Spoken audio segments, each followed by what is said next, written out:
What's up, guys? Welcome back to the review space, and today we are going to review Royal Rumble 2012, WWE's pay-per-view. You know, I'm sizzling. It just happened last night, January 29th, 2012. So let's begin. We're going to run down the card.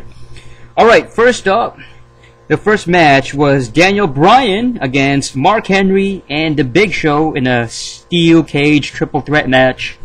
This is for the World Championship, of course, with Daniel Bryan defending the world title. Okay, basically Daniel Bryan was able to retain it. He was able to escape the cage, and he was able to retain the world title. I thought that this match was actually very average. It didn't really stand out too much, except for the end where Daniel Bryan actually retained it. In terms of who I thought was going to win, it could have gone. Honestly, I think deep down I felt like Daniel Bryan, he was going to retain it, but I think that Big Show, if Big Show had won it, I wouldn't mind it. If Mark Henry had won it, I wouldn't have minded it. So I think that Daniel Bryan being able to retain it, you know, being this little guy, this hated pseudo heel who's kind of like a heel, and people just kind of despise him, you know, the way he's booked. Even guys like, you know, Michael Cole, who's supposed to be a heel referee or heel commentator, you know, even he buries Daniel Bryan. You know, he's like, oh, this guy's a hypocrite and all that stuff. So really, you have nobody really cheering for Daniel Bryan, with the exception of the fans. The fans were definitely behind Daniel Bryan. I consider them the Smart Mark crowd, you know, the Smart Mark fans. So I guess I mean, I'm glad that he retained it in terms of he's. It's almost like WWE, you know, Vince McMahon is trying to make this guy be so unlikable by being, you know, retaining and, you know, constantly retaining the title, almost like you remember when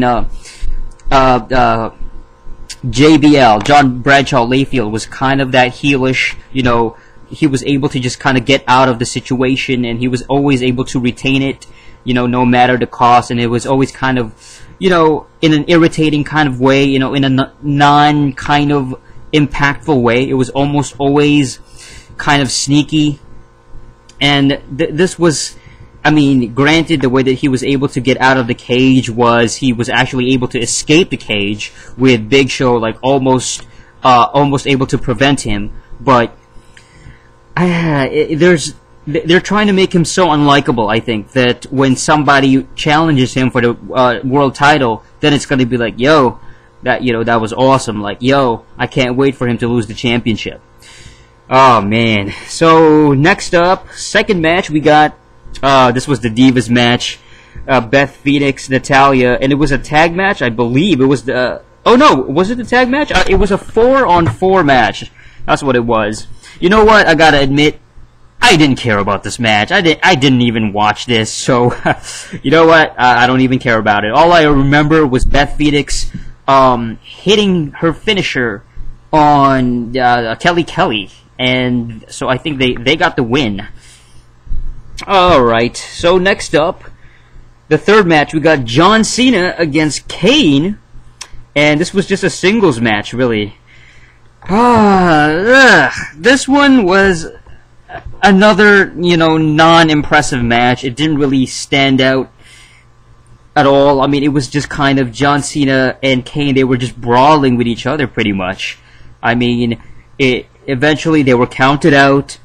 So neither one won, and they, you know, got at it backstage, and ultimately it led to Kane actually coming after Zack Ryder, who was in his little locker room and everything, but he was all, you know, he was in a wheelchair and he was stitched up, or not stitched up, he was bandaged up, I should say. He had bandages all over his body, and so clearly he was still injured, and Kane just went after him and totally destroyed him. He brought him out back to the ring. You know, he wheeled him out in the wheelchair, and then he just decimated him. John Cena came out again. Kane still got him, so Kane got the last lap. I believe he gave a tombstone piledriver to Zack Ryder is what it was. So this particular storyline continues, this whole rise above hate, rise above Kane. Is John Cena going to turn heel? To be honest, I mean, it's kind of dragging on, it's kind of dragging on. Do I think John Cena's going to turn heel? I don't know, it's kind of 50-50 right now. I mean, some people are saying he's never going to turn heel, and some people say he will. I just don't know. I mean, I don't know if I care, I don't know if I actually care about him turning heel anymore. Okay, so the fourth match, we got Brodus Clay against, against Drew McIntyre. Oh, in a singles match. Alright, well, Brodus Clay, he's been defeating jobber after jobber after jobber, and now he's facing against what I consider his most legitimate opponent, Drew McIntyre. A former Intercontinental Champion. He was pushed. He was the chosen one. He was handpicked by Vince McMahon.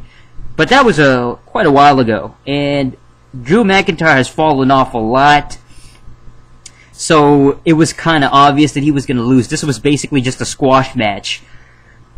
One thing of note was that Brodus Clay, he had a green outfit on, green jumpsuit, and aside from that, he was getting the Funkasaurus chant. You know what I'm saying? The St. Louis crowd was really into him, and the crowd, he was very over with the crowd. He was well received, and Funkasaurus, clap, clap, clap, clap, clap. You know what I'm saying? He was getting that chant. So, he got the win. It was a very quick squash match.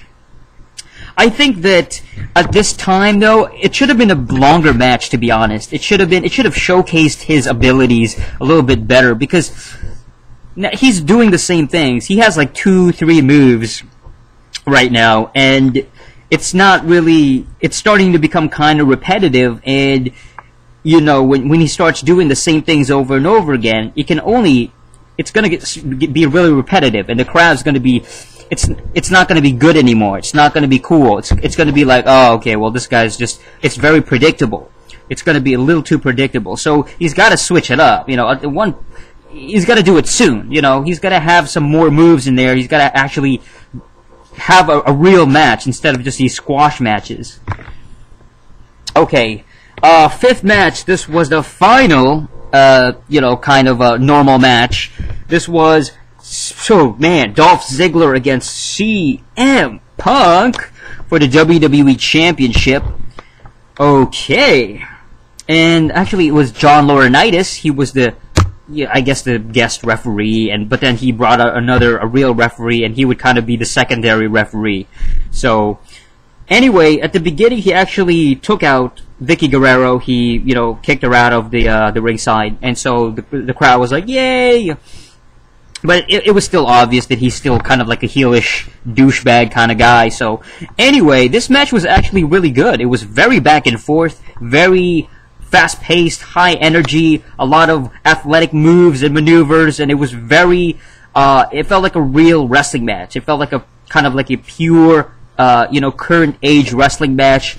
Maybe something you'd see at Ring of Honor. Slightly. With a, still that WWE flavor, that slow-paced WWE, pseudo kind of, by the numbers kind of, match. Because it was a good match, but it still felt like these guys didn't give 100% in terms of like, wow, that was amazing, 5-star classic. It felt like kind of it's closer to a 4-star match. Because honestly, not a lot of spots really stood out that much. Like, I remember Punk doing his elbow drop, and Dolph Ziggler being very athletic and bumping all over the place, but there just wasn't, I guess I expected an incredible, massively amazing match, like kind of like an AJ Styles versus Low-Ki in Japan, like a K1 match, but it was still a really good match, and I think what ruined it for me, though, was the ending. I didn't really like the ending. It was like, there was 3 times when CM Punk did a move, I think he hit the GTS twice, he did the Anaconda Vice, and he won the match. Dolph Ziggler, he was tapping out to the Vice, and then he was obviously down for the pinfall for the GTS. There was a couple of times. And, what's his face? John Laurinaitis, for the referee, the normal referee was knocked down, and John Laurinaitis, he was just like obviously doing his douchebag. I don't know what's going on inside the ring. I'm ignoring, that blind referee. I don't know what's going on inside the ring when CM Punk is pinning Dolph Ziggler. So eventually CM Punk retained. You know what I'm saying? He retained. He was able to get the pinfall eventually. He hit the final GTS and he got it. You know what I'm saying? 1, 2, 3. John Laurinaitis, he actually counted along with the referee. Like when the referee came to, he was able to regain consciousness. He was like 1, 2, and then John Laurinaitis simultaneously went inside the ring and then counted as well. So I didn't like that ending particularly. I just thought that maybe Dolph had an actual chance of winning. I think that the crowd was really into, the possibility of Dolph winning it. They were really, anticipating it. Granted, I think the crowd was really into CM Punk, obviously, but I just didn't like the ending. I just don't like this John Laurinaitis CM Punk thing dragging on. It's dragging on, and I'm just shaking my head like, can we just get this over with? Can we just like put an end to this? I'm sick and tired of seeing John Laurinaitis. I just don't like where this is going, and then we're gonna have a Triple H thing probably later tonight on Raw, and it's gonna be this feud or whatever. Like I really don't care anymore about this Punk Laurinaitis feud anymore. It's just, let's move on to something new. And speaking of moving on, we get to the meat of this pay-per-view, the Royal Rumble. Alright. Well, let's talk about it. And I'm going to talk about like the people who, the entrance. And alright, so the first person was The Miz, of course. I'm sizzling. And he went off against Alex Riley, who came in second. Oh man, he got rid of Alex Riley pretty quickly, actually. So unfortunately, poor A-Rai. Oh man. First guy to be eliminated, and he was gone just like that. I mean, he was just gone. So, I have no idea what they're gonna do with A-Rai. I hope that, man, I hope he moves up, because A-Rai is really talented. He's got it. He's got the look. He's got the mic skills, and I mean, A-Rai is one of those potential world champion type of guys. So, I mean, he was just eliminated really quickly. So it's not a good sign when you're eliminated that fast, and oh man, jobbing the Brodus Clay, I mean, alright, so the third guy is R-Truth, and they went at it. I think R-Truth, he lasted a little bit, pretty darn long actually. It lasted pretty long, so, actually, well, I don't know if he actually lasted that long, actually. It seemed like he lasted long, but, man.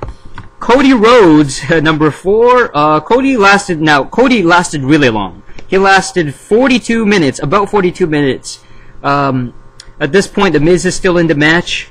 Number 5, Justin Gabriel comes in, and well, it's Justin Gabriel. Some of these guys, the crowd didn't really pay much attention to. Like, there wasn't a lot of crowd reaction, I should say. Like, Primo came in, not a lot of reaction there. Mick Foley came in at number 7. Right. Ricardo Rodriguez came in at number 8. That was kind of interesting. It was kind of funny how it was Alberto Del Rio's music that played, and I think everybody thought it was going to be Alberto, but it was Ricardo who came out with Alberto's attire, but he was driving this really crappy car. And it was actually pretty comical. Ricardo Rodriguez was very entertaining. He was very, very comical, and he had a moment with like Santino Marella, and Santino coming out at number 9, and they had like a comedic moment together. It was very, very humorous, and Ricardo just being kind of a goofball, very comic relief is what it was. It was comic relief. Number 10, Epico came in. Oh yes, and there was also a spot with Santino and Mick Foley. They both had their respective Sacco and Cobra kind of face-to-face moment, and they actually went at it kind of, but they were both eliminated eventually. Kofi Kingston came in at number 11. Kofi Kingston doing really good, actually. He was very impressive in this match. He probably had the best, out of everybody. I think he has had the greatest, comeback, you know, in the Royal Rumble. Like, he looks like he's about to be eliminated, but he comes back. And what he did was, he was on both of his hands, on the floor. So both of his hands were on the floor, but then, I think it was Cody Rhodes or something, tried to, grab his legs, which were still inside the ring, and then somehow he ended up doing a handstand. So he was just standing on his hands, literally, outside the ring, at ringside, and he was just walking with his hands, like a handstand, you know what I mean? And he was able to walk with his hands all the way to the ramp, the steel stairs, you know, and he was able to basically stay in the frickin' Royal Rumble match. That was a very good spot, very cool. Kofi Kingston,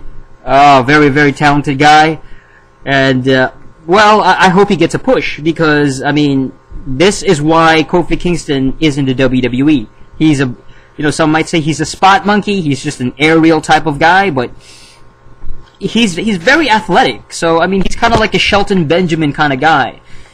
And, unfortunately, I think that's what's going to happen to Kofi, is that he's never going to get, like, that main event push. You know, he's going to kind of stay in that mid-card spot monkey role, unfortunately.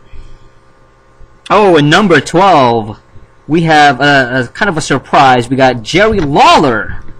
Oh, his music comes in, but then he was doing commentary at ringside. So what did he do? He actually removed his clothing, and underneath he's got the tights. He's got the wrestling tights underneath, and he was just ready to, you know what I'm saying, get in the Rumble. So he goes in the Rumble, does his thing. He was actually eliminated, you know, fairly quickly, though. Number 13, Ezekiel Jackson comes in. Number 14, Jinder Mahal. Oh man, when Jinder Mahal came out with his turban and everything, the crowd was like automatically USA, USA. They were chanting USA, USA. You know, the very anti. It's almost like they've lumped in everybody who's kind of like a Middle Eastern Indian, you know, which is two different things, but kind of anybody who's got like a turban kind of attire, brown skin, kind of like a Middle Eastern / Persian / Indian, you know, look to them. Automatically, it's USA, you know, that xenophobic, anti, you know, that very military, you know, that it's got links to that terrorism, you know, that anti-terrorism, xenophobia kind of thing, you know, like that anti-Muhammad Hassan, anti-Iron Sheik kind of heat, which is unfortunate because I think the Jinder Mahal, it's kind of weird because he's getting heat as a foreign, you know, guy with a turban kind of heat, you know, a brown guy, you know, getting that kind of negative reaction, but at least he's getting heat, you know, at least he's getting some kind of reaction, he's got something, you know, it's just kind of strange because you have so many different people from different countries, like, you know, Justin Gabriel's from South Africa, Kofi Kingston, he's from Ghana, and, you know, the Primo, Epico guys, you know, they're Latino and stuff like that, and you don't really hear that USA, USA chant with those guys, so again, it's, you know, that American xenophobia, you know, very anti kind of Middle Eastern type of thing. Alright. Number 15, Great Khali returns. Oh, snap. And of course he goes after Jinder Mahal. Great Khali, being the monster that he is, dominates everybody. He lasted a little bit, you know, relatively longer than some of the other guys. Number 16, Hunico. Oh, that was pretty cool. You know what I'm saying? Hunico did his thing, and I like Hunico, you know what I'm saying? He's a good wrestler. Number 17, Booker Tizzle. Oh, wow. Can you dig it, sucker? Number 17, Booker T comes in, and yes, he is at commentary doing his commentary thing, but then he removes his, you know, seemingly normal clothing. Underneath, he's got his tights, just like Jerry Lawler. Alright, and the crowd was definitely into it. I mean, the crowd was chanting, Booker T, Booker T, you know what I'm saying? Number 18, oh man, Dolph Ziggler came in. Number 18, man, I was surprised at this because I didn't even know this was some kind of a clause or stipulation. I just had no idea he was going to be in it. He was just in a WWE Championship match. I don't know, it made Dolph Ziggler feel almost irrelevant. Like, it was almost like, okay, now you lost to CM Punk, you lost the WWE Championship title match. Now you're back to the mid card, baby. You know, you're back in the Rumble, baby. You're just another generic guy in the Rumble. All right, number 19, Hacksaw Jim Duggan, 25th anniversary. This guy was the original winner. He was the winner of the first one, and he's at the 25th year. He's back, which is amazing. You know, just amazing. All right. Number 20. Oh my goodness. This was probably the biggest shocker of the night, at least for me.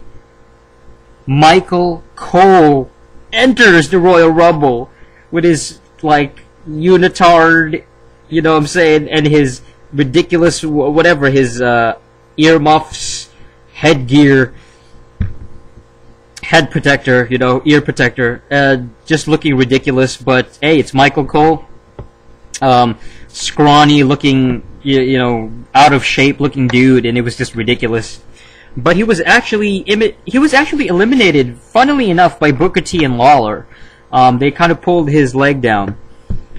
Number 21. Oh my goodness, Karma. Oh wow. Speaking of divas, wow, what a return. This was definitely, I think this was probably the biggest shocker in terms of like somebody entering it from the from backstage and coming in. It was Karma. I did not expect her to come back. That was very, very surprising. So, hey, Karma's back, you know what I'm saying? From her, I guess her pregnancy from last year. I mean, oh my goodness. I can't believe it's been about a year since she basically, you know, kind of took a hiatus because of the pregnancy thing. And she was being built up as a monster back then, and now I'm glad that she's back. I just hope that she gets back on track, you know, doesn't lose any steam, and she actually performed her finisher, this facebuster type of move on I think it was Dolph Ziggler. He hit her, but then Dolph Ziggler actually was able to get rid of her. He was able to eliminate her by himself. So it was kind of like, it was almost like an even Stevens kind of thing where it was supposed to. She was able to hit her finisher and look good against not only an actual male wrestler, but a guy who just competed for the WWE Championship. He was able to hit her with he was able to hit him with her finisher, but then he was able to in turn get rid of her. You know what I mean? So it was almost like regaining his credibility or whatever. So, okay, number 22.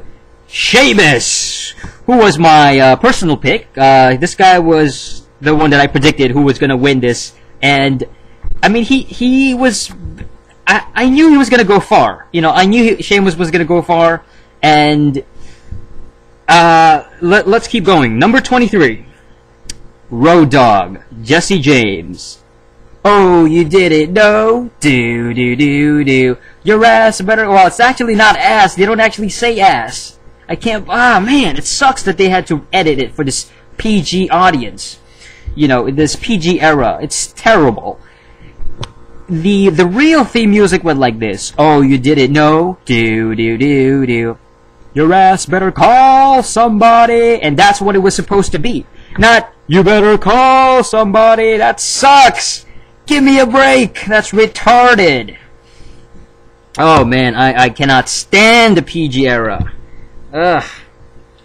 Alright, number 24, Jey Uso. Alright. It's kind of weird how one of the Usos is in it, but the other one isn't, so I don't know. Number 25, Jack Swagger, US Champion, yeah. One of my personal favorites, Jack Swagger. He's awesome. But he was eliminated, I think by the Big Show. He was able to last for like 8 minutes, though, inside the match. Number 26, Wade Barrett. Oh, with a brand new, what's that? A brand new theme song. He had a brand new music. You know, that was kind of what everybody was quiet when his music came in. Like, they didn't even react. it was almost like, oh snap, it's a Wade Barrett. And I think at that moment, everybody was kind of thinking like maybe this guy could win it because he had a different theme music. I thought that too. I was like, yo, this guy's one of my picks. Like, this guy could probably win it. He's got a chance. Alright, number 27, David Otunga. Who cares? Number 28, Randy Orton came in. He's a favorite. You know, St. Louis, all that stuff. Alright, number 29, Chris Jericho. Alright, Y2J. You know what I'm saying? Number 29. And the last person to come in at number 30 is Big Show. Another guy who competed for a championship earlier in the night, much like Dolph Ziggler. Okay. So, basically, it ultimately boiled down to... Oh, man. Okay, so Jack Swagger eliminated. Wade Barrett eliminated. David Otunga eliminated. Randy Orton eliminated. Chris Jericho eliminated. Big Show eliminated. Ladies and gentlemen, the winner of the Royal Rumble is Sheamus. There you go. Sheamus won. You know what I'm saying? My prediction for 2012, like a month ago, like over a month ago, I think, when I made that video, here was my prediction. But honestly, I mean, is anybody surprised with this particular win? I mean, I don't, you know, I'm not rubbing it in anybody's face. It's just that it was so easy. Like, even a month ago, you know, you would have asked me, out of all the guys in that roster, who was the most, you know, most likely to win this? Who was the candidate for number one choice of becoming the winner of this match, of the Royal Rumble? And it was Sheamus. I mean, look at the way he was built in the past year and a half. You look at his year in 2011, very outstanding year. You look at his accomplishments, the stuff that, you know, his booking, the way he's booked, the way that he's booked against other people. He's always made to look strong. He's always made to look strong. He's always booked to win matches, and even if he loses matches, he always comes back. You know, basically, Sheamus is always protected. He's always been protected. You know, they never really made him look ridiculous, aside from, like, I think back in 2010, where he ran away from the Nexus. That's the thing that made, you know, that's maybe one thing that made him look ridiculous. But now he's back on track. You know, his feud against Jinder Mahal, the way he's always beating Jinder Mahal. He's beaten Wade Barrett. He's beaten Jack Swagger. You know, he's always been protected. He's always, you know, even his match against, like, you know, that fall Royal Rumble thing with when Hornswoggle won it, that was just a ridiculous moment anyway. Like, that was just a comedy laugh kind of thing. And Sheamus was in the center of that segment. He was right in the middle of that. The focus was on him. It was on him, not Hornswoggle, because people were expecting him to attack Hornswoggle. You know, so it was always, the attention was always on Sheamus. And so if you're, I think if you've been watching wrestling long enough, as I have, then you start to really, it's really easy to predict WWE booking and Vince McMahon's way of thinking, his way of pushing his own stars, because Sheamus is a WWE guy. He is a WWE made guy. He is a WWE manufactured star. He's from the factory that is WWE, you know, the FCW type of era, you know, the OVW, FCW marketing machine. And you're looking at the way that he's been used in guest, you know, TV spots, you know, television shows, talk shows, you know, they have Sheamus on there. So, obviously, this guy is something that he's the future. He's the future. You know, you have guys like Randy Orton, you know, in shoot interviews praising him. Oh, yeah, I wish there was more Sheamus, guys like Sheamus around, you know. This guy, this Sheamus, he is the future of the WWE. He is that single handpicked wrestler that is a breakout star, that is going to be pushed to the top. That he's already pushed to the top. He's won the championship 2 times already. He's a 2-time WWE champion. Here's my thing. What's going to happen to Sheamus in the future? Who is he going to face? My prediction is that he's going to go after Daniel Bryan. That's my prediction. if Daniel Bryan is still the champion by WrestleMania, heading to WrestleMania, then I think Sheamus will be, he's going to be facing Daniel Bryan.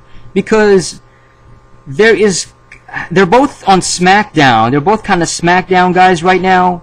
And there is still that world title picture where Sheamus was kind of in, you know, like he was, they put Mark Henry over him, but he still looked good against Mark Henry. You know, and then it was sort of like, okay, that's done with Sheamus. Now we're gonna build him back up. And then now the champion is Daniel Bryan on SmackDown kind of thing, and then so now Sheamus can go after that. That's what I think. I mean, that's what I'm predicting right now. If you're talking about booking it right now, that's what makes more sense. Instead of Sheamus going after CM Punk. Because they're both baby faces.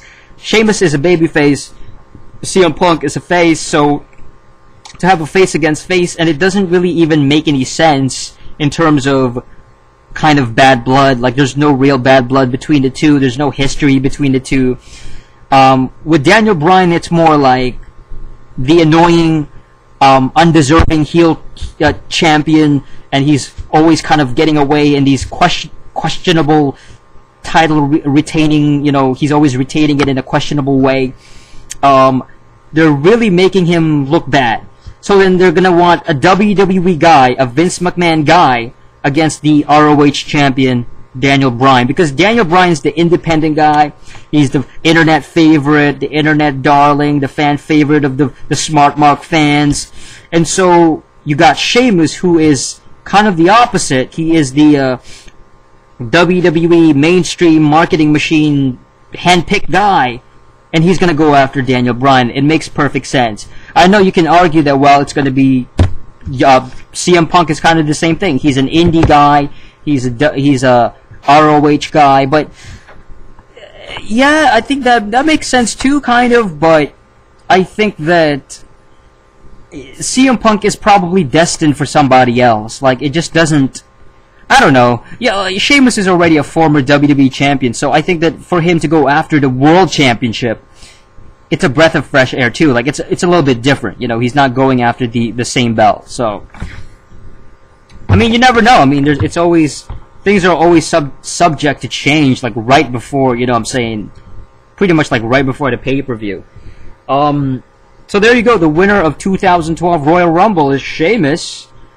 Not really surprised. I mean, this was basically what I predicted. I mean, this was basically, I think a lot of people actually predicted Sheamus to win this, or at least have a really good chance. I mean, the way he's booked, the way he's, he's always made to look good. He's always protected as a wrestler. He's a WWE handpicked guy, so.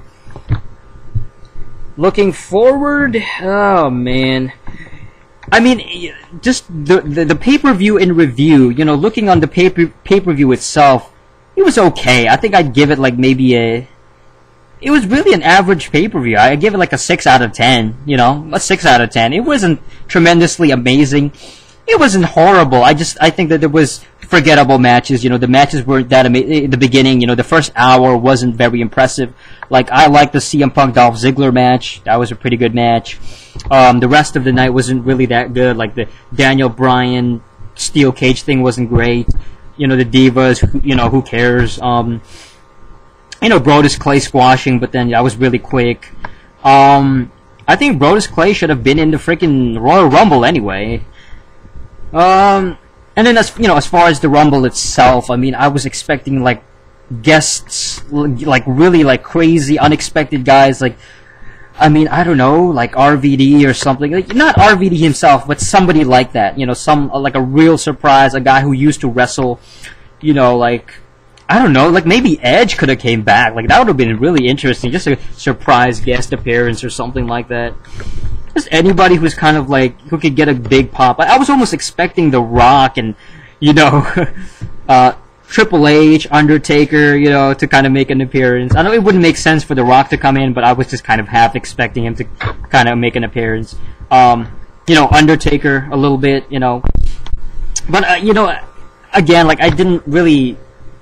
Not that I wanted these guys to come in, but I was kind of like, you know, there's got to be somebody.